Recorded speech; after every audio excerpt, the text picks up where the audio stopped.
কিন্তু জল কামান চালাচ্ছে। সব মিলিয়ে হাওড়া ব্রিজের চত্বর এখানে ইতিমধ্যেই রণক্ষেত্রের আঘাত ছিল পরিস্থিতি। পুলিশ জল কামান চালিয়ে কিন্তু ছত্রভঙ্গ করার চেষ্টা করছে জনতাকে। সব মিলিয়ে এই মুহূর্তে উত্তপ্ত পরিস্থিতি তৈরি হয়েছে।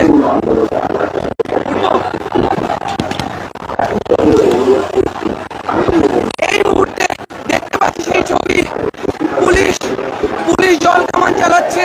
সব মিলিয়ে যেসব বিক্ষোভকারীরা ছিলেন তাদেরকে ছত্রভঙ্গ করার চেষ্টা হচ্ছে। আপনাদের সরাসরি সেই ছবি দেখাচ্ছি। এই মুহূর্তে সবচেয়ে বড় খবর, হাওড়া ব্রিজ চত্বরে যে বিক্ষোভকারীরা ব্যারিকেড ভাঙার চেষ্টা করছিলেন, প্রায় ভেঙে ফেলছিলেন, সেই বিক্ষোভকারীদের হটানোর জন্য পুলিশ জল কামান চালালো।